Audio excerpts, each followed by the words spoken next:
10, 9, 8, 7, 6, 5, 4, 3, 2, 1.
Yo, what is up, everybody, and welcome back to Shooting the Shit Uncensored. It is me, the dad bod god himself, the bald, the beard, the fucking beautiful Piers Austin, and we are brought to you live by the MWA Podcast Network. And guys, I have a very amazing guest that I'm about to bring out very, very soon. He is the National Openweight Champion for MLW, Alex Kane, the submission assassin himself. But guys, before we get started, I just want to take a quick pause for the cause, if you will, to thank some of those amazing sponsors that help keep this show possible. First up is healthvape.com. Ladies and gentlemen, if you're a smoker, you're a vapor, and you want to go to a healthier lifestyle and you want to go to a no nicotine, no addictive or harmful chemical product, then that's what Health Vape is, and they are vitamin infused. Guys, I've been told it's like vaping a Red Bull. I don't know if it gives you energy, it restores like all your vital stuff. It's amazing. Like, they sent me a bunch of them, and I must say, like, I've really started enjoying it. I'm a usual vapor, and I'm actually using the Health Vape more than my other vape, which has nicotine and all the nasty shit in it. And this is actually my healthier way of getting off that. So guys, check out healthvape.com. Use promo code MWAPOD to get a 10% discount on your final purchase. Now, guys, as well, if you're an athlete or someone in your life is an athlete, you need to check out sleefs.com. That's SLEEFS, sleefs.com. They have armbands, compression pants, compression socks, compression shorts, headbands, mouthguards, boots. They've even got dirty boxes. And ladies and gentlemen, they have sent me a couple of boxes of dirty boxes. They sent me a package of dirty boxes, okay? And these are the most comfortable boxes that I own, guys. I'm an active guy. I'm at the gym. I'm on my feet all day. I'm running around after my kids. These boxes stay dry, they stay fresh, and they are the most comfortable boxes that I own, and they have some amazing designs at the front, guys. So if you want to keep that special person in your life entertained in the bedroom when the pants come down, there is nothing more entertaining than some of the designs on some of the dirty boxes that Sleeves offers. So check him out. Use promo code MWAPOD to get a 10% discount on your final purchase. Now, guys, on the MWA Podcast Network, you know, we're always busy. We've always got shows. We're always pumping. Guys, we've just had Stevie Richards on the Get Funked podcast, which is hosted by former WCW and TNA star Alan Kwee Funk. You can catch Get Funked every single Tuesday night at 7 p.m. USA Eastern, which is on a Wednesday morning at 11 a.m. Australian time. So make sure you check that out. Check out Killing the Business every Saturday morning at 11 a.m. Australian time, which 12 p.m. Australian time, I should say, which is 8 p.m. USA Eastern. That's hosted by the Three Kings, former ECW original, the Kingpin, Angel Medina, King Mega, and the Burger King, Glenn Saxton. Also check out, guys, Knights of the Gimmick Table, hosted by your boys, the Dead Presidents, Boogaloo and Lowrider. Man, our shows are nonstop. We've got NXT Roundup. We've got Wrestling with Sports. We got the Funkin' Kingpin show, and you got Shooting the Shit. So we have got you covered for every single day of the week, guys. So make sure you hit that subscribe button, hit that download button, hit that like, thumbs up, all of that good shit, guys, because we keep bringing you this amazing content every single fucking week. But guys, without further ado, I'm going to bring out my guest at this moment. He is, as I said, the MLW National Openweight Champion, Mr. Alex Kane. Alex, What thank you so much up? for coming on the show, What man. up? What up? Man, first off, the intro with the flaming numbers was dope as shit. Just like all the different podcasts, all the different podcasts that you've done in the clips was dope. It's the suplex assassin, but I think in like a year or so, I'll become a submission assassin also. I'm sorry, man. No, you're fine. You're It fine. was You're a mix fine. of words. Oh, whatever. I started adding submissions into my arsenal. But the koala is my favorite thing because I learned that koalas are actually vicious as fuck. They look cute and cuddly, but they will fuck your whole life up. So to have the koala in the sunglasses looking cool, but knowing behind those sunglasses that koala will end your life. Man, you know what? It's humbling. Koalas are this like an animal which have to remain like they chew like eucalyptus leaves like 23 hours a day, and That's they crazy. sleep. Like that's all they do. They eat and sleep. And if they go like 5 minutes without eating eucalyptus, they'll become vicious. Oh, that's crazy. We even have a nickname for them. Like there's a famous thing we say, "Beware of the drop bears." And there's a famous like wives' tale that they used to drop out of the trees and attack people, but it's just bullshit. Oh. Wow. But man, look, thank you so much for coming on. And as I've wanted to have you on for a while, and how I originally discovered you was, you know, I'm a huge fan of the indies. I'm always sort of looking for new sort of things to watch, and it's like I just go through independent wrestling TV and just scroll and just go bang, yep, that's what I'm watching today. Mm-hmm. And one of the ways I found you is through TikTok, and how you're like almost like, I don't want to say educating wrestling fans, but it's like some of the over like ridiculousness of marks, and you're sort of explaining the business to them. I pop for that shit, and that was one of the things I really enjoyed. And I think it's one of the things where it's like you don't do it in a patronizing way. You do it in a way of saying, hey, I get what you're saying, but this is the reason why behind something like this would work, so you can understand it. You know what I mean? Like, yeah, it's because like all like the wrestling fans are not all wrestling fans are bad, but the ones on TikTok are the worst, I think. Yeah. And especially not all of them. Some of y'all know what y'all is talking about, whatever. Some of y'all been in the business. Some of y'all been around people who have been in the business. Like, I get that. But the ones that just decided to make a TikTok one day, it was like, hey, these are my opinions, and, you know, my opinions are facts. It's like, your opinion, it's like, if you present it as an opinion, cool. You present it as facts, you're writing a line, you're kind of fucking up. Yeah.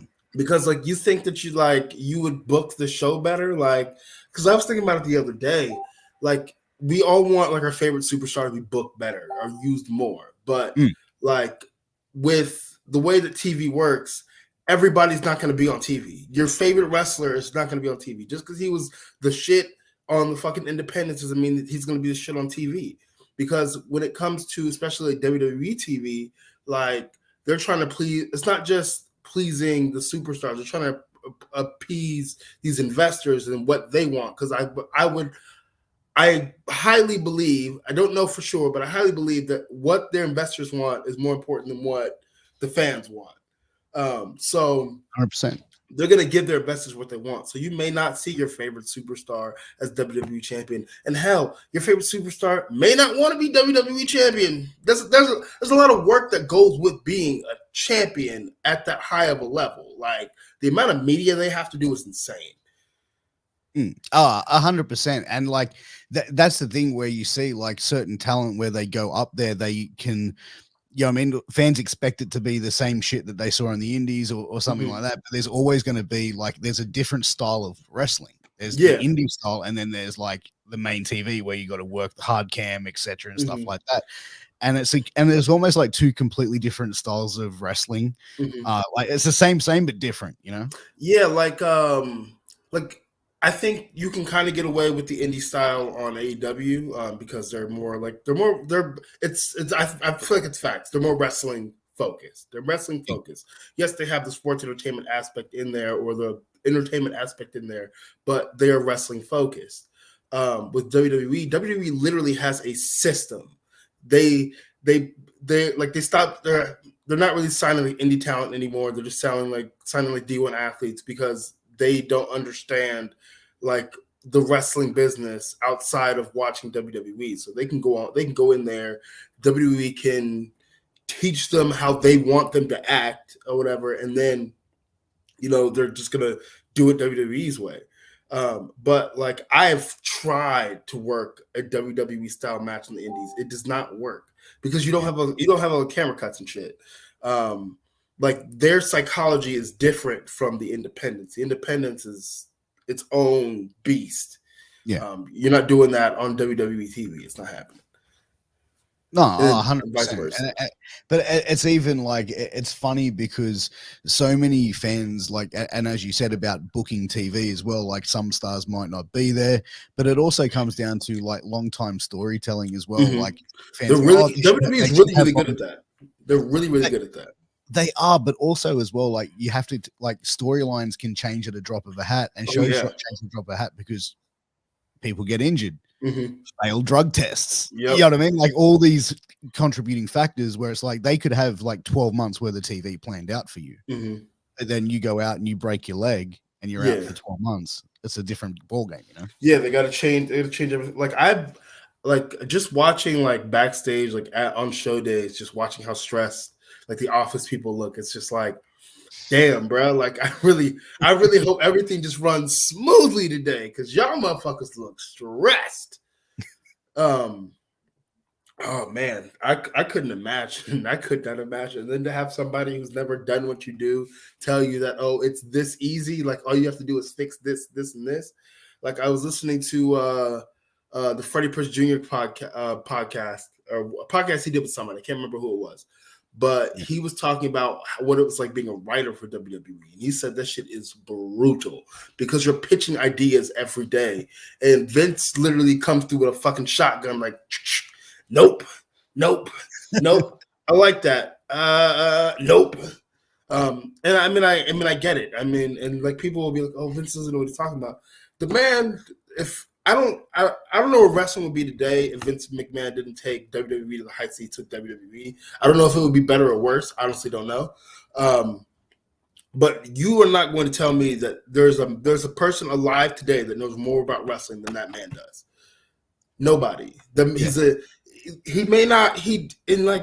Honestly, he doesn't have to keep up with like wrestling or whatever outside of WWE. He doesn't have to because the whole world at this point, when you talk about professional wrestling, they instantly think WWE at this point.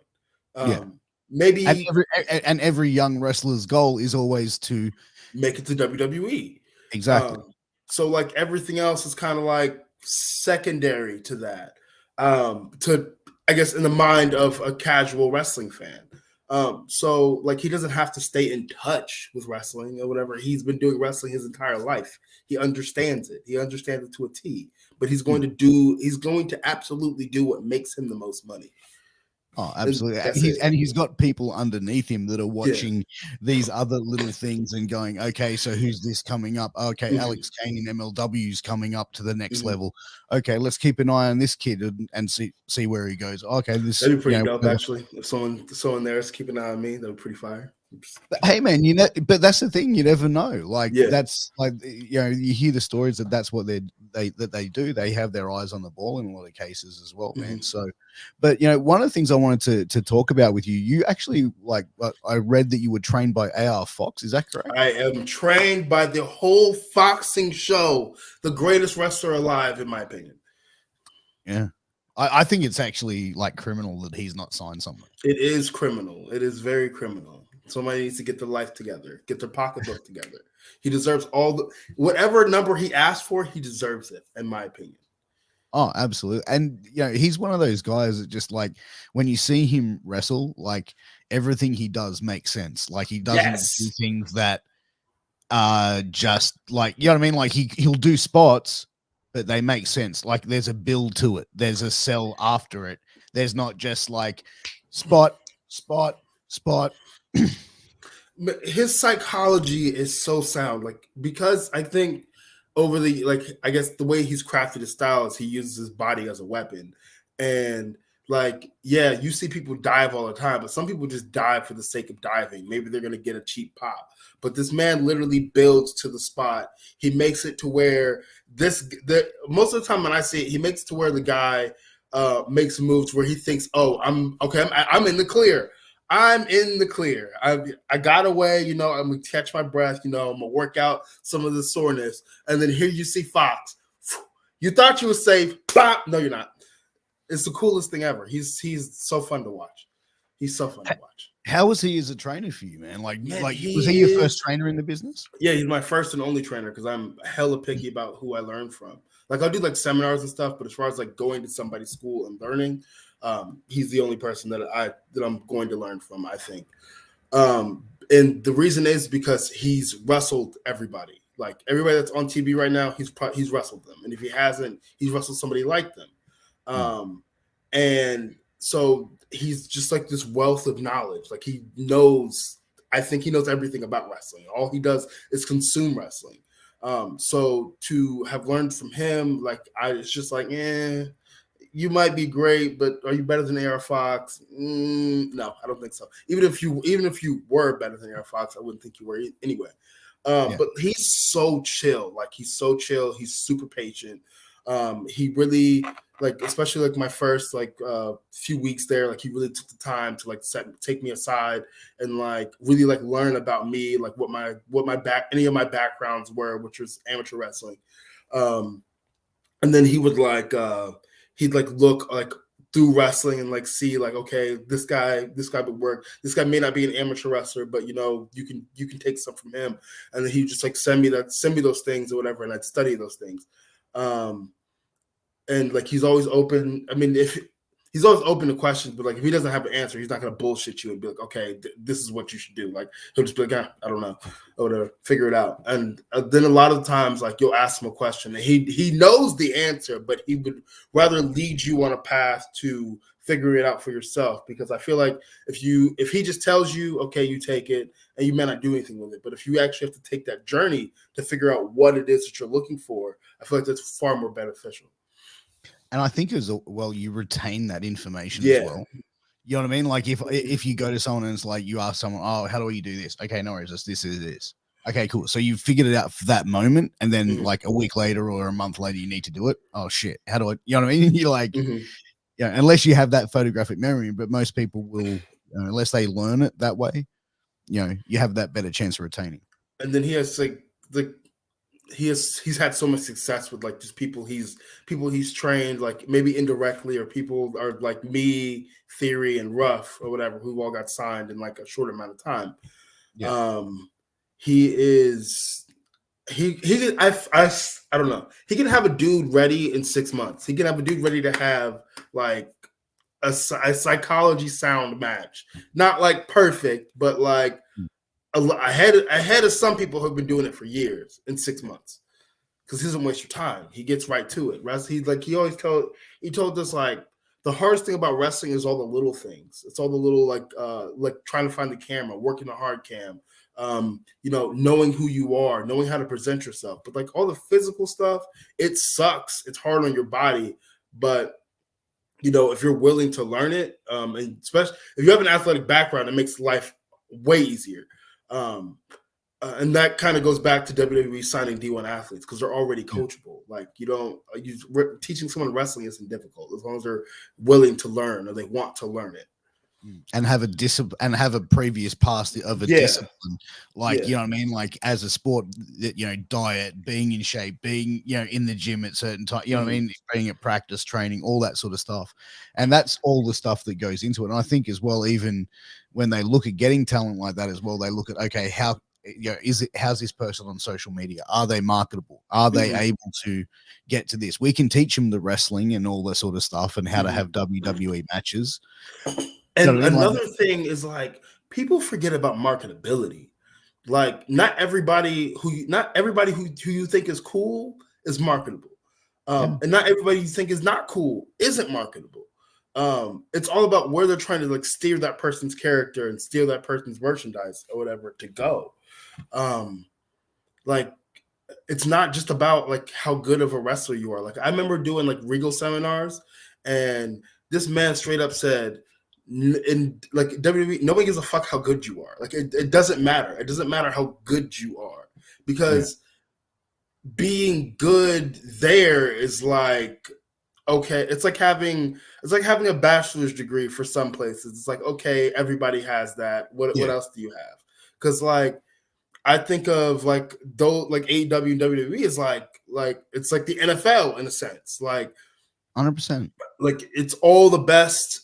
I'm gonna say this, and some people may disagree, but I feel like at that level, it's all the best. Like people like from the independents, maybe not the best people in the world, but like the best performers are gonna go there, and they may not be. I mean, and they may last a long time, and they may not. They may last a long time. They may not. Sorry, my phone just started ringing. So where was I going? Let's talk about marketability. So marketability. I just need people to just enjoy the wrestling. Just watch the wrestling. Watch the wrestling for what it is, or whatever. Let things play out and pan out the way that they're going to. And you know, maybe in like maybe at the end of like 6 months or whatever, because storylines don't run that long. Maybe three to 6 months or whatever, then maybe give an opinion. Oh, I don't like this, but you can't just call it shit because it's not, because your favorite wrestler isn't in a title picture. Yeah, exactly. And I think that's the thing. But, you know, those are the fans that sort of, you know, obviously keep, you know, that keep coming back, and, you know, they'll watch the product regardless, man, you know. So, but, you know, as far as like, you know, coming out of training with AR Fox, like, did he start sort of like showing you like how to get bookings, how to like conduct yourself as a professional wrestler? Like, because I think that's also like a major you know, factor as well of how you present in pro wrestling, because like people can get heat at the like the most dumbest shit, like you didn't see someone and shake a hand. Like, how important did he break down the sort of like the etiquette of pro wrestling for you and sort of help you get booking in that sort of style of pro wrestling? He taught us like that, like every time we go to a show, you shake everybody's hand. Of course, that has kind of changed with COVID-19, but definitely try to shake everybody's hand or greet everybody. Treat everybody with respect. It doesn't matter where they're at on the card. Like you treat them with the same level of respect you treat somebody who has been doing it for 15 years. Just be nice and cordial to everybody. Always wipe your feet before you get in the ring. But like as far as like getting booked, like getting booked is it's a weird thing, because some people are super professional about it. Like you got to send them like a resume and email and all this other stuff. And then some people are super chill about it. You just have like a casual conversation. But the thing with both of those is you never know. And then some people just don't get back to you at all. And sometimes it makes you question, like, I mean, they said I'm over, but am I really over? Am I really over? He did his best as far as like trying to like tell us how to get booked. Like he always like, yeah, you can drop my name. I'm like, you know, that sounds like a great idea. It really does. But then I don't want them to think I'm a pretentious asshole. Like I'm just dropping Air Fox. I'm trained by Air Fox or whatever. You're definitely booking this guy. But like, after like any show or like anytime I talk to a booker like at a show, they're like, yo, like anytime we see WWE 4 on somebody's like a resume or somebody's social media, we know this guy's gonna be good. But I think for a lot of booking, it just takes like you got to be patient about it, and then you also have to take into account that there are hundreds of thousands of other people on this planet who may be better than you, may not be, or whatever, but they may be cheaper. You know, they may require a lot less than it does to take the book you. Oh, 100%. But, you know, as far as like, you know, getting into wrestling, you know, you mentioned you came from an amateur background. Was pro wrestling always something that you wanted to do, or was it like, you know what, amateur, like, you know, next step is like, do I go MMA? Do I go pro wrestling? Was that sort of the option? Was it like no. Pro wrestling was always the destination. And like when I started amateur wrestling, I thought amateur wrestling was going to be pro wrestling. For some reason, my young child mind thought that adults were going to let young kids put on spandex and go out in front of a gym full of people and wrestle matches. I don't know why I thought that. Well, I know why I thought this, because it would be dope as fuck. It would probably be a train wreck. It'd definitely be a train wreck, but it'd be dope as fuck. Spot fest. Yeah, it'd definitely be a spot fest. There'd be no selling. It would just be like, it would be like a video game, except you get like boosters and shit. But if you're the kids doing it, it'd be cool as fuck. Yeah, it'd be cool. Yeah, it'd be cool as fuck. It would probably be terrible to watch. It'd be cool as fuck if you're in there. Yeah. But yeah, pro wrestling was always a destination. I started amateur wrestling one because I thought it was going to be pro wrestling, and also like my older brother started amateur wrestling, and I kind of saw what it did to his body, like as far as like he got like more muscles and stuff like that, and I was like, he looks cool. I want to look cool too. So I started doing that. And then like just like over the years, I just started getting better at it, and I started liking it more and more and more. I'm like, you know what, I could maybe do something with this. I took it all the way to college. And about like, I think it was like my second year, I was like, okay, I'm done with this shit. This is too much. Like, cause like high school wrestling is fun. Yeah. Collegiate wrestling is not fun. But you know, if you have that innate drive to like, you know, go to the Olympics or, you know, be a world champion or whatever, you're gonna keep doing it. But that wasn't my goal. It's just a means to an end. So I was like, you know what, we're gonna go do this pro wrestling thing. We're gonna actually go do what I want to do. This is in college. You decided to do this is in college. So I made the some would say wise decision, you know, depending on how you look at, you know, the economy and people's debts and shit. And then some people would say the stupid decision. I think it was a wise decision, because if I didn't make that decision, probably wouldn't be here today, because your boy was on the edge. So I dropped out of college, and I joined. I worked for a little bit for a year or two, trying to save up the money to actually pay for wrestling school. And then like 2 or 3 years later, I joined the WWE under Era Fox, because I think he had just taken over the school. And I remember the first show I went to, was before I signed up. The first show I went to, like the students and stuff were like all around the ring or whatever. It was somebody's graduation match, and they were all hyping up the match. I'm like, this is really fucking cool. This is like a family atmosphere, but it's like pro wrestling. This is dope. Like, I have to be here. And then like the following week, I went to just like talk and like see like what everything entails. It's like you can look online, but you know, sometimes things online don't match like real life. So I went to just like make sure. And like at the time, I didn't know who Air Fox was. I had no idea who he was. I saw like his stuff on his website. He had all these connections. He's been all these places.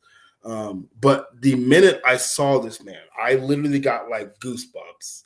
And like when I get around people who have like that star power quality, not so much now, because I see everybody as like my colleague, but like before, like I get this like weird like hollow feeling in my chest. It's weird as fuck.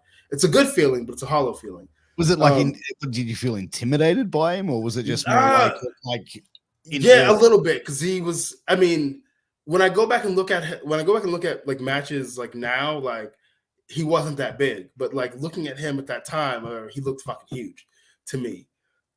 So like I'm looking at this man's like all like rocked up, all muscled up or whatever, and I'm like, man, he about to be an asshole or whatever. And he comes in, he talks to me like. I mean, I understand he's running a business, but he's not talking to me like, oh, he's not just selling me business shit or whatever. He's genuinely talking to me and answering my questions. And so the following week, I went to another show, and then the week after that, I signed up. And like Fox was always like super encouraging or whatever, and he was like the first person to tell me, yo, you like if you like take this shit seriously, you really have a shot. So he was the first person to see something in me before I saw it in myself. And how, like, when you sort of like crossed over and started like training in wrestling and Mhm. started that process, like how did you then like, were you still like in that honeymoon stage of it, or was it like, did you automatically then start to sort of see pro wrestling in a different light? Like when you watched it, were you looking at more of like going, oh, I see what they did there, or wow, okay, I see how they made a mistake there, or they did that spot really well? Were you looking at it from a different perspective then? At first, no. But when Fox preaches, you have to become obsessed with this in order to be good at it. Like it can't just be, oh, I go to training every day and I'm gonna do it. I'm gonna do enough training and I'm gonna be good at this. No, you got to like consume yourself with it.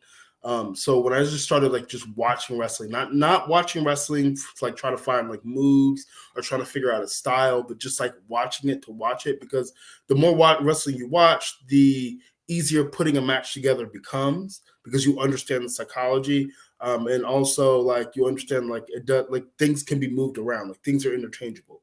That is when I started like looking at wrestling from that lens, and it's almost to the point where I can't like just like I tell wrestling fans to sit down and enjoy it, but like I can't, like I still enjoy it, but I don't enjoy it in the same way as I used to before I had all this information. So now I can see, when somebody's gassed. I can see when somebody fucked something up. I can see when somebody's lost. I can see all of these things. And I'd be when I'm watching it on TV or I'm watching the show, I'd be like, damn, bro, I feel for you because I've been there before. I might be there tonight, but yeah. But not everyone can have that 100% perfect. And, shit happens sometimes. And it's like, I don't think there is 100% match. Like Dave Meltzer will give whatever match he gives 5 stars or whatever. And then I'll look at that same match and be like, 5 stars. I guess that's where we're going with it. I don't think there is a perfect match on this planet. Like, I really don't think so, because wrestling's so subjective and like everybody likes something different. So like no one's ever gonna have like a perfect match. It's not gonna happen. I'm like coming up like the first like year or two, like I was always like, damn, like I want to have the best match on the card. But I think it's more about if the crowd got the reaction that you wanted. If you went out there for a certain reaction, the crowd came up for everything you wanted them to come up for. That's all that really matters. You got the desired reaction. Like anybody can tell you anything, but if like the vets and stuff are only telling you like to work on these small things, you're starting to pick it up as a whole. Yeah. Oh, 100%. And I always kind of say as well, like it's, like looking at it as a whole, as a perspective, when you sort of see it, it's like, wrestling as can be subjective. When you look at it from a lens of, okay, that was a shit spot. Well, no, that's something that you didn't understand, or that didn't resonate with you. Yeah. But then these other people over here, they thought, wow, that was really good. It's the same as you can go watch a movie, and what might be good for your lady might not, you know what I mean? Lady might not like, you know what I mean? Like it's that sort of thing. And I think people just sort of need to sort of understand that. And wrestling kind of needs to be like a buffet. You know what I mean? Like there's going to be it needs to be a buffet. I feel like every show needs to be a buffet. Like you got to have like the super spotty matches, because there's guys that are really good at that and they can make that shit make sense. Because my whole thing is like, as long as it makes sense, like to the characters in the match, the story of the match, like then it's good psychology, because I think that everybody has a different psychology as far as their character goes. Not everybody shouldn't wrestle the same. Everybody shouldn't do things the same. Everybody shouldn't go about their matches the same. Everybody shouldn't put their matches together the same. Things should be different, because that's what makes it a buffet. But if everybody's doing the same thing the same way, moving the same way, then it's like we should all just wear colorless gear, and like instead of having like separate entrances, just play one song for the entirety of the show, and just people just walk out, have a match, and then leave. Nothing exciting, nothing crazy, just basic shit. But that's the thing. Like, it's people come for the characters. People come for the entertainment value. They come for this. Like, it's like when wrestling fans go, oh, that like, and I've had people would say, "Oh, that wrestler's garbage." Okay, you think they're garbage. Did you hear the crowd? They're over, or they're getting heat. They're not garbage because they're getting a reaction. They're getting the desired reaction that they want. I don't think anybody can. I mean, with wrestling being such a subjective like sport, like I don't think, or subjective and it's subjective, but like I don't think anybody can really suck at this. Like to a certain extent. Like if you don't understand like your character, you don't understand wrestling, you don't fully understand like match psychology and stuff like that. Like your performance can be poor, but especially to have never stepped in a ring before in your entire life, and to tell this other person who is a professional or whatever that they suck at what they do is wild to me. And but that's the thing, that's those people on Twitter and the social media comments, because these people have these little things where they have these online balls that need to be careful because they'll get their real life teeth knocked down their fucking throat if they spoke like that. I be thinking to people like, you couldn't do this on your worst day, and even if you did step in, you'd probably be trash at it. Because I mean, are you really good at anything else in your life? Like, but that's the thing, that these people that say these things to these other people, which they've never met in person, but these people that they're saying these things to are 6'4", 280, 300 pounds. They wouldn't say, like, bro, no one's going to go up to you. Like, I'm sure you get like some like people comment on your shit, like, you know, being negative. Yeah, I get some dumb comments. But these people are not going to come up to you face to face and say the exact same thing they fucking posted in that comment. You know what I mean? Like, they just... Oh, definitely not. It's like, it gives them a false sense of balls, I think. Oh, definitely gives them a false sense of balls. Somebody needs to clip them bitches. Neuter them. But man, like, you know, making your way around and getting yourself up, you know, to MLW. How did MLW, you know, come to be? Because, like, for you, like, how did that sort of opportunity come your way? Man, I asked Court about this a few months ago, and he told me that some people have been like tagging MLW in like my posts or like my clips and stuff. And, you know, when I see that stuff like that, I don't necessarily think, okay, you tag the owner in something. Is he really going to watch it? He's probably like hella fucking busy doing some wild shit. But the man told me that some fan from Ireland, I still don't know who the man is. And if I never do learn who this man is, I'm going to give him all the thanks in the world. He tagged Court in a clip of mine. And I think it's basically like, yo, you need to look at this guy. And Court actually watched it, and then I think he did like more research on me or whatever. He was like, we got to have this guy. We got to get this guy. So probably like a week or two later, like I got an email in my wrestling email, and it was like, yo, you want to work for MLW? And I'm like, yes, I do. Because MLW literally plays to my style. It kind of plays to my character. The more promos and stuff that I do, I'm learning that it plays to my character also. It's a great, I feel I've already learned a lot, and I feel like there's so much more to learn. And Court is a goddamn genius. Like, that man, I think I read an article that they called him like the young genius when he first came into wrestling. Like, the man he's like, he can really help you see the bigger picture, like really easily. And like, it's like, he's always like super cool. He's always open. I can literally talk to him about anything. I can ask him any question, and he has an answer for it. So yeah, coming to MLW was the best decision I ever made. And there was literally no downside for me, because I'm 2 years in at the time that I'm signing. And it's like, this is only going to build my stock. Yeah, massively build my fucking stock. I mean, you look at some of the people that have gone through MLW, you know what I mean? Over Cross, the years. Fucking Strickland, MJF, Pillman. Yeah, I think was Brian Cage through there as well? I don't know. I know Leo Rush was there. Yeah, I don't think Brian Cage was ever there.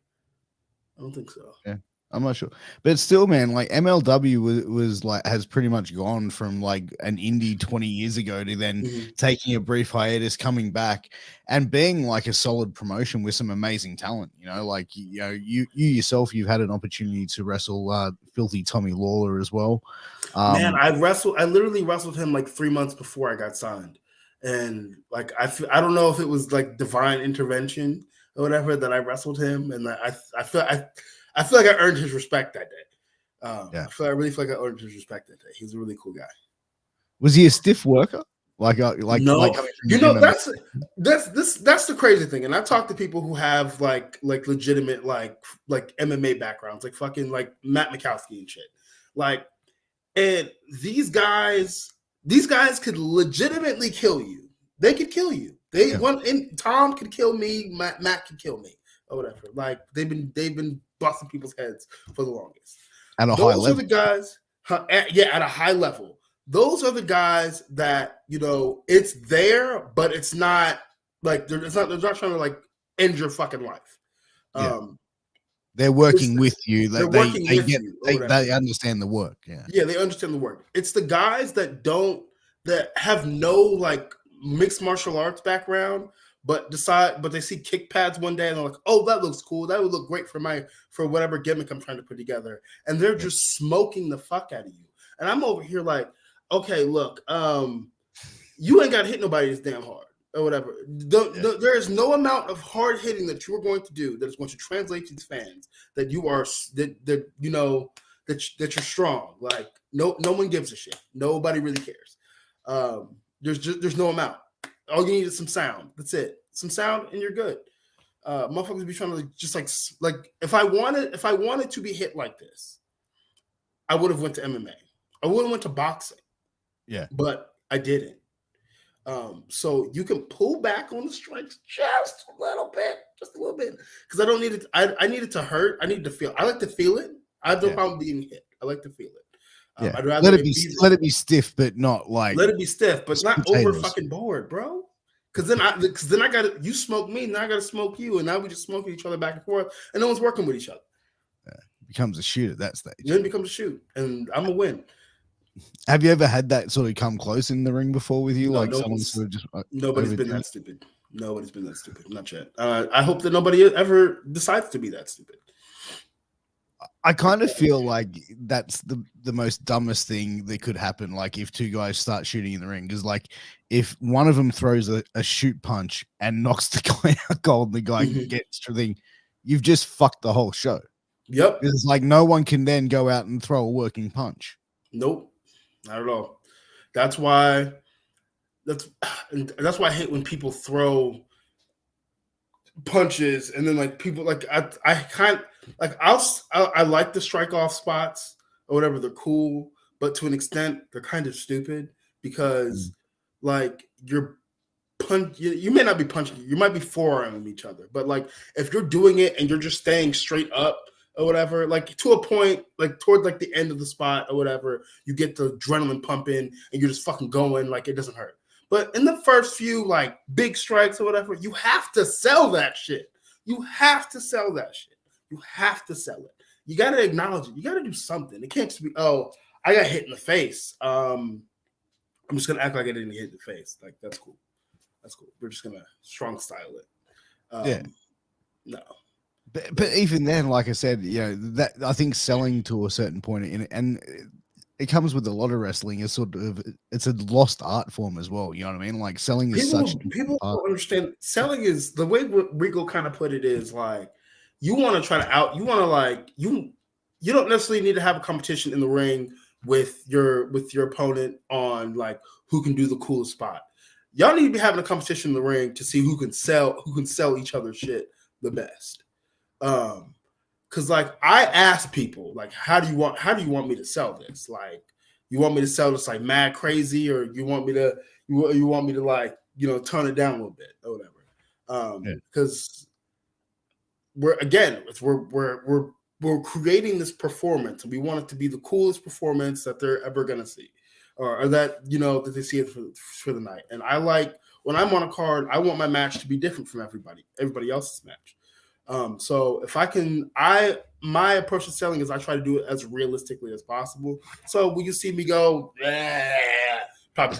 But like if you get punched in the mouth, and you're gonna be down on the ground like goddamn, I know I got a mouthpiece in, but goddamn. Like watching Fox, like some of the sales he does, I'm just like, bro, I don't have the balls you have or whatever. Some of the sales he be doing, this shit be crazy. But it also depends on your opponent as well, of the style that you sell. You know what I mean? Like you're not like, you know what I mean? Someone my size, like throwing a working punch, you're not going to sell it like the size of someone like an AR Fox or like a Big Show, or you know what I mean? Like something like that. It's a different level of like how you would sell that punch. You know what I mean? Yeah, like I feel like if you take a punch or whatever, like especially in one of those spots or whatever, and you're like checking for your teeth or whatever, because like a knockout punch can literally come at any time because all you have to do is hit them on that button. You got to find their button, you hit them on the button, they're out. Yeah. So like if you take like a strike or whatever, like acknowledge that shit. Like make sure you ain't bleeding, make sure you didn't knock any teeth loose or whatever, and then get back into it. Just to keep people engaged, because I feel like when you just like, I understand like to an extent we kind of are superheroes. The more like superheroes and supervillains, like even to this day, even though like the over the top character isn't as prevalent, but we're still kind of seen as superhuman. And the more you think about it, we really are. But like I feel like you still have to have those moments in matches where you're human, because I feel like that is what draws people in. That's what gets people invested in you. Instead of just, oh, I'm superhuman, I don't get hurt, nothing affects me, but you still lost the match. But I think it's like people selling, like I think when they're selling the pain, it's getting the audience to understand it, know that pain. Like, nearly every guy's been hit in the nuts in one form of life. So when you get a nut shot, it's like, you know what I mean? The audience knows that pain. You know what I mean? Like the demographic. Everybody's been slapped in the face. Everybody's been punched in the chest. Everybody's been slapped in the chest. I think. Like there's certain things that happen. Everybody's been like slipped and like fell on their head or like stacked themselves on their neck. Like people know that pain, so you have to keep the continuity going of like, okay, this happened, this fucking hurts. Let me make sure these people know that this shit fucking hurts or whatever, so they don't get taken out. So their disbelief isn't like taken away, because we're suspending people's disbelief. So if something happens in a match and somebody in the crowd, oh shit, that happened to me, but like they're not reacting the same way I reacted or whatever, they're gonna be like, I'm done. Yeah, exactly. And I think as well, if they and if the audiences sort of gets like that as well, and you lose the audience on that level, and I think that's why I think wrestling fans over the years have become more smarter to it. And I think it's obviously internet and all the other gadgets and shit that we have at our access at our fingertips. It's allowed, I don't want to say the audience to be smarter, but the audience to have more inside knowledge of certain stuff and to give that opinion. But it's like, like the only thing is like I've never really appreciated is like when there's been like something like a slip up and the crowd starts chanting "you fucked up." Like to me, it's like fuck off. Fuck off. Fuck the fuck off. Like come off it. You couldn't fucking do that shit. Exactly. You couldn't do this shit, but you already trying to talk shit to me. Why? Like Rob Van Dam jumping up onto a guardrail and slipping. It's like, mate, you couldn't even fucking like bend down and touch your toes. Like fuck off. Like you're chanting that to someone like him. Like, come on. Man. Like sometimes I hate the term botch, because like you watching at home, you don't know what was supposed to happen. You don't know what's supposed to happen. Or whatever. The only people that know what's supposed to happen are the people in the ring. And if they don't sell that, something is out of place or something went wrong or whatever, like you can't call it a botch, because it's not a botch. Like I don't think wrestling matches should be like 100% smooth. Like they should just be like bang, like hitting on all cylinders. But shit should be grimy. It should be grimy. That's what a real fight is. That's what a real fight is. It's grimy. You're gonna if you've taken any amount of damage, you're not just gonna rush in and try to do something. You're going to you're gonna take some time or whatever, to gather your fucking bearings before you go back and try to continue to whoop this guy's ass. Or if you've seen a street fight, like not every, or even a boxing match or MMA fight, not every punch is gonna, you know what I mean? Yeah, not every punch lands. Not every punch lands. Not every kick needs to be as spot on and crisp. And I think it shows, like, by having it, like, I think wrestling fans, if it looks too crisp, they go, "Oh, it looks too rehearsed." If it doesn't look crisp and it looks that grittiness, oh, it doesn't look. You know what I mean? Like, yeah, but I don't think wrestling. I think wrestling fans need to step out of that space because that's not your place to like critique the performer. Like, you don't get to critique the performer. The only time you can critique another performer is if you've done this, if you've been in the ring, if you've wrestled 50 matches or whatever. Or I really think one. They should only, even then, if you've been a performer and done that, if that other performer comes to you and asks for your advice, yeah. It's like, but you know what I mean? It's like, you don't see me in my normal job go up to someone and go, "Hey man, you fucked up with that before, like you should have really done it this way." You get fuck off. Like, that's the thing. Nobody goes to a doctor and is like, I mean, doctors, they kill people all the time or whatever. And sometimes it happens on accident, sometimes it happens on purpose or whatever. The ones that happen on purpose, those guys suck. But I'm still not gonna go to a doctor and be like, "Oh, yo, you suck at your job, bro. You're fucking terrible." But if it's like,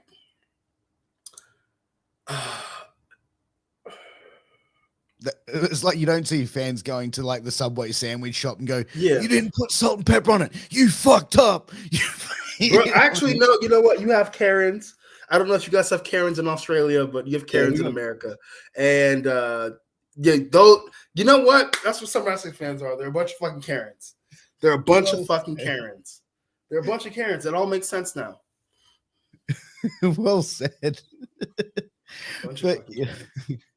But man, like, as far as like, where your career is heading, where would you like to sort of end up in, in the next couple of years? Like, do you want to, remain with MLW for as long as possible, try and get to that next main event stage in MLW, show what you can do?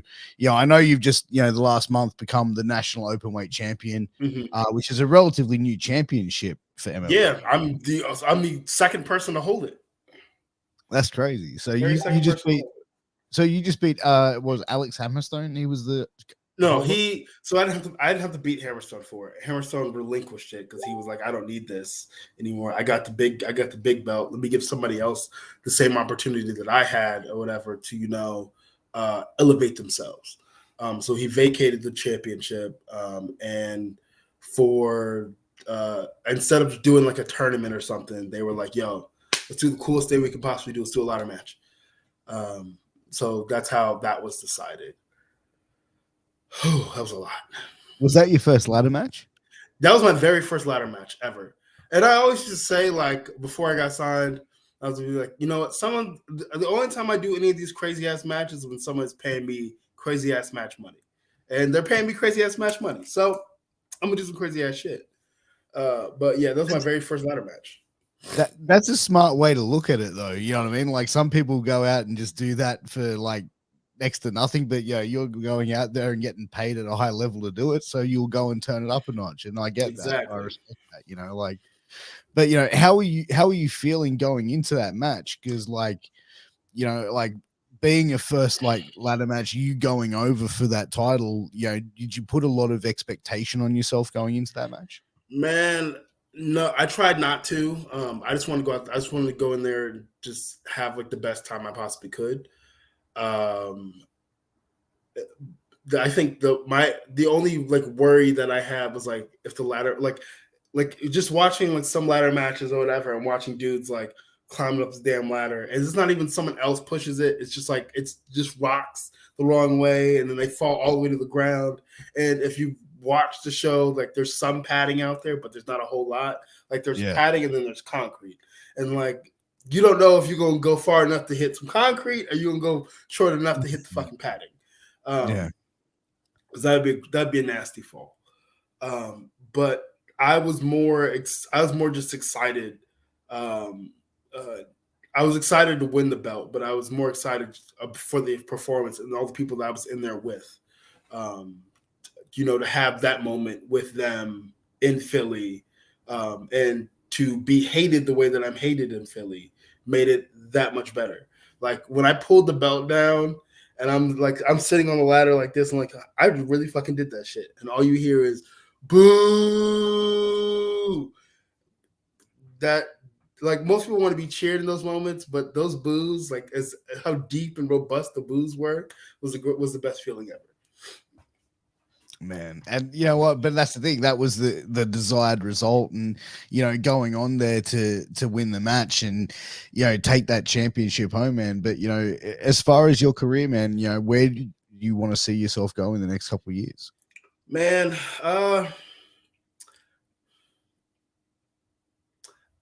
maybe in like four, maybe 5 years, because I got some time in MLW.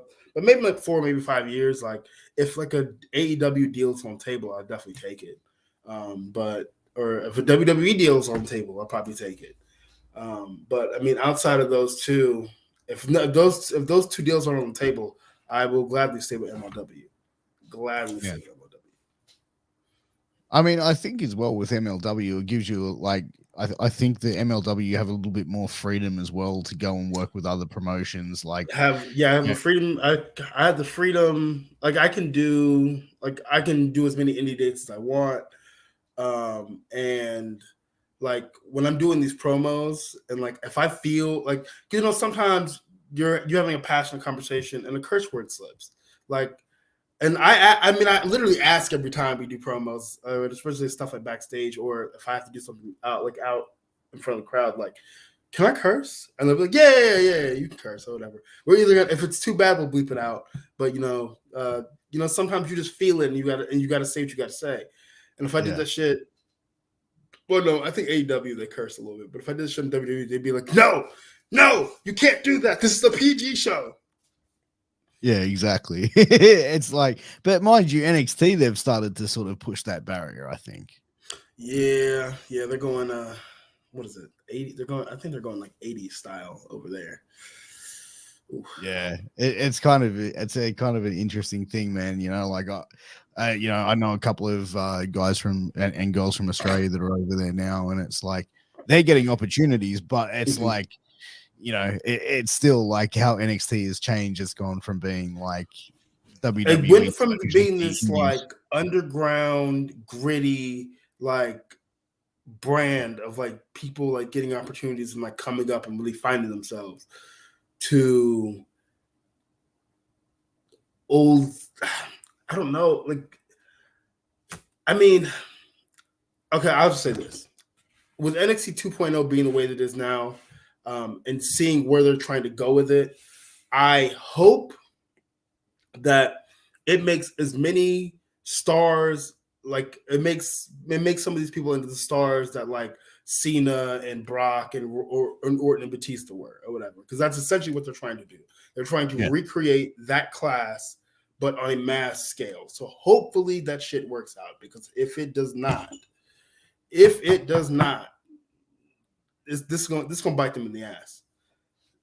Because Triple H's black and gold brand, like if we had gave that a few more years, like it was already top tier, but that shit would have been. Yeah, I completely agree. And I think as well, like I kind of looked at some of the talent there, and it's like, how would they then translate to like main roster? And like when you started to seeing releases and stuff like that, I'm like, but why the fuck would you sign these people to begin with? If that, you know what I mean? Like, and again, like I'm not in the know, but I'm reading stuff that I see online and going, they're releasing them because of like stuff that are out of their control. Like I think what happened was, and I don't know for sure, but what it looks like is there was a disconnect between the main roster what the main roster office needed and what NXT was delivering. There were a few people that came from NXT. Not a few. There were several people that came from NXT or whatever. You know, they made it work on the main roster. But some of those those call ups before, toward the end of the Black and Gold brand NXT, it was like, and NXT ended up having its own like style and system of how they did things, and the main roster had its own style of things and how they do things. And it really should have been a transfer of, okay, we built this person's character here. We did all these things. We built this person up, and then it should just be a smooth transition to the roster or whatever. You find somewhere to put them, but I feel like it feels like there's not a lot of people on TV, but there is a lot of people on TV or whatever, because there's 2 shows now. So like you have all these other storylines going. It's like, do we have space to create another one? Can we plug this person into the storyline? You know, so even then, I feel like sometimes like things happen too fast. Like you can let them cook in developmental for a little bit. It doesn't have to be, okay, they're in developmental for a year or two and then put them on the main roster. Because like I feel like if it worked as like the people on the main roster are working for so many years or whatever, and then they move on and do something else or whatever, then pushing people through developmental will be a lot easier. But because people will be on the main roster for forever or whatever, sometimes they're doing stuff, sometimes they're not doing anything, like on television, but like they're still there in that space. There's no room for anybody to move up. It's kind of like life. Like you have 100%. You have all these like old like boomer people or whatever who haven't retired yet or can't retire, but you know, you want to move up in the company, but they're like holding you back. I don't think there's no boomers on the main roster, but still, it's same concept. Oh, absolutely. But look, it is getting to that 1 hour mark. It is that time for Guess the Australian Slang. That is it. How this is going to work is I am going to say an Australian slang word or phrase. Then Mr. Alex Kane is going to try and basically translate that for us. So okay. How this is going to work. So have you ever been to Australia before, Alex? I've not, but I really hope I get to go in 2022. Okay. Hint, hint. So have you ever like spoken to any Australians? Do you know any lingo? Is Rhea Ripley Australian? Yes, she is. I've talked to her a little bit, but it wasn't anything in depth. But yeah, it's the only Australian I've ever talked to. Okay.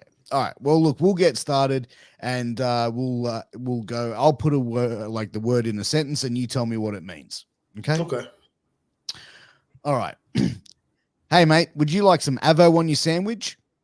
Avo. Is it a condiment? You're not going to tell? No. No, it's not a condiment? Would you like some? No, it's not a condiment. Would you like a bit of avo on your sandwich?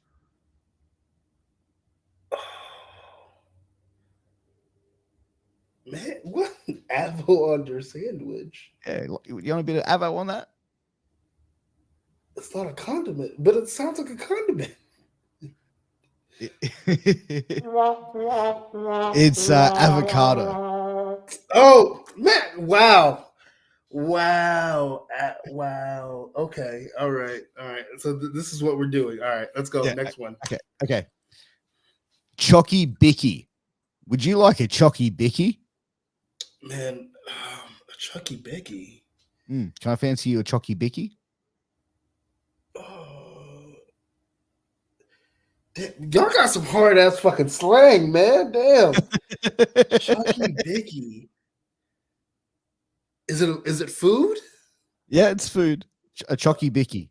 A Chucky Bicky. Yeah. Is it candy? Damn. No, it's a chocolate biscuit, so like a cookie. Wow. Okay. All right. All right. Chucky Bakey chocolate biscuit cookie. All right. The next one is crack the shits. That's got to be wife- shooting the shits, talking shit. What? Crack the shits. It means, I'll put it in a sentence. My wife has really cracked the shits. It means getting angry at someone or something, like being upset. Wow. Okay. All right. Well, if I ever do come to Australia, you have to be my translator. Absolutely, man. So we got a few more for you. Okay. This one is dead set. Mate, are you fucking dead set? Are you serious? Yeah, I'll give that. That's like, are you serious? Are you being, is that true? Yeah. Okay, so all right, so we got another one. Esky. Hey mate, chuck the ice in the esky. Like a cooler? Yep. There you go. I made that one a little bit easy for you. I appreciate it. Okay, here's another one. This one's a phrase. Fuck me dead. Is it like fuck my life? Like something bad happened to me and I'm like, fuck me dead? Yeah, I'll give that. It's like that's surprising me. Like, fuck me dead. Did you look at that? Like, fuck me. Okay. Yeah, so we'll go with that. Next is larrikin. Okay, so my Uncle Barry is a bit of a larrikin. My Uncle Bear's a bit of a larrikin. It sounds like an asshole. Like, It's someone who's always up for a laugh, a bit of a harmless prankster, like a bit of like, you know what I mean? Like, you know, everyone's got that sort of like favorite uncle who's just a bit of a like smart ass, like that sort of thing. All right. Next is piss up. Hey Alex, you want to come over to my place and have a piss up?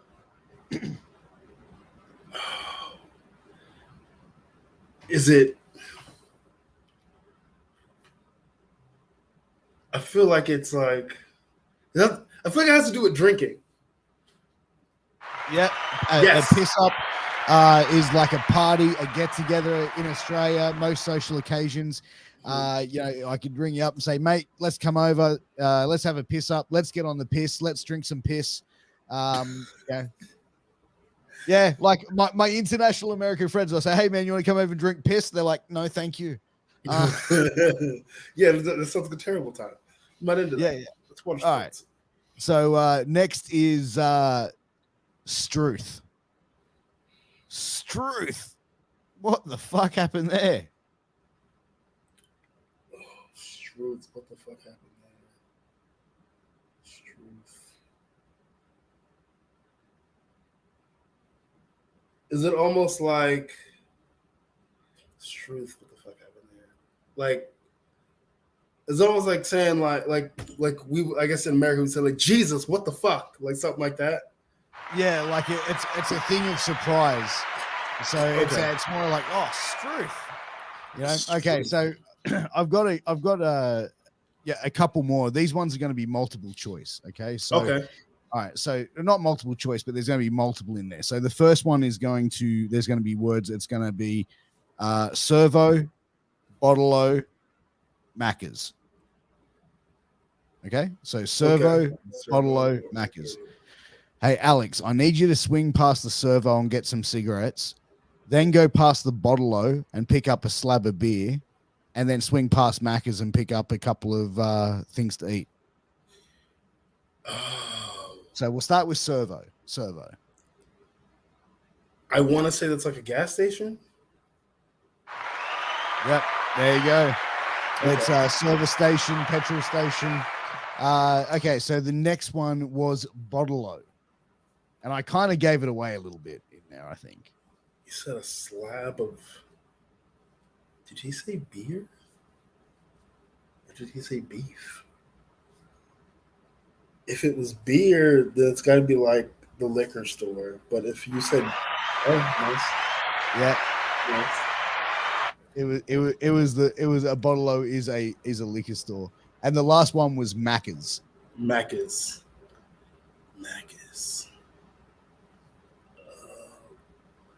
Could you repeat the sentence for that again? Swing past Macca's and pick us up something to eat. You have Macca's in the United States. Macca's. It's a specific restaurant, correct? Yeah. It's a chain. It's a chain. Is it Burger King or is it McDonald's? McDonald's, yeah. Okay. Macca's. I like that. Because I think growing up we called it like Mickey D's. Yeah. That's what my parents always called it. I like Macca's. We had it Macca's. After we get off air, I'll tell you a funny story about my local McDonald's. But all right, so the next one this is a multiple choice.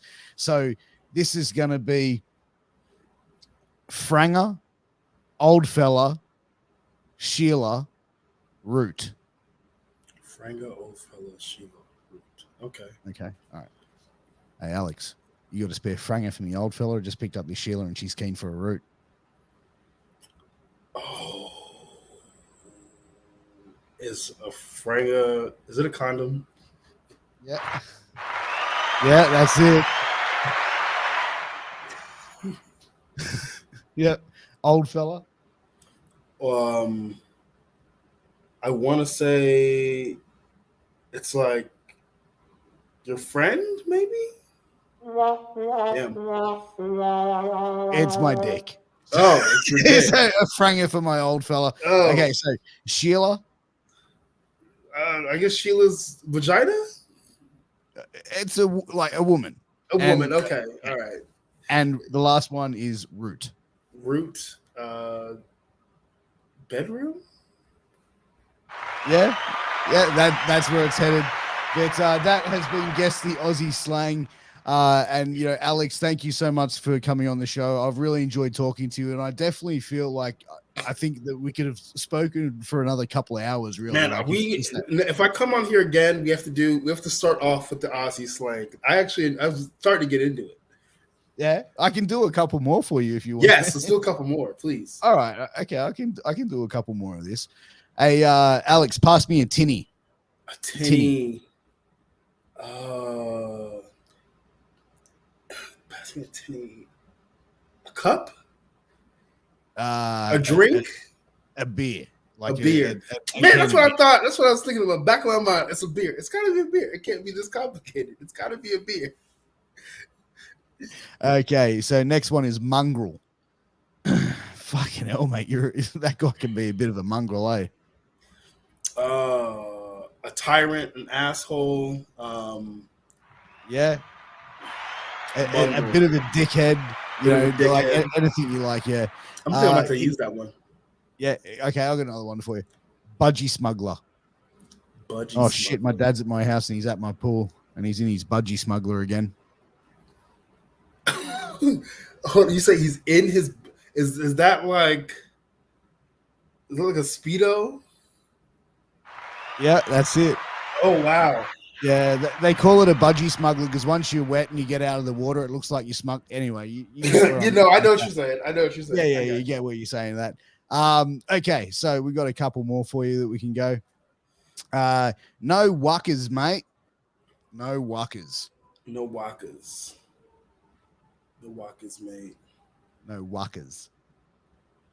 Man, what would that be?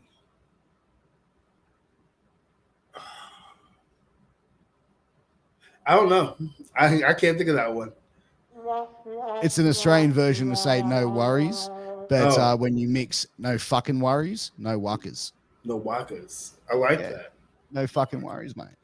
That's it. But look, that has been, Guess the Aussie Slang. Alex, look, thank you so much for coming on. I definitely want to get you back on for a part 2, man. I had a great time talking with you. Where can everyone find you on social media, get your merch, and support you? Find my merch on brainbustertees.com. Alex Kane, just type in my name. I'll come up. My big, beautiful face will come up. Follow me on Twitter, Alex_Kane11. Instagram, The Real Alex Kane. TikTok, The Real Alex Kane. What else?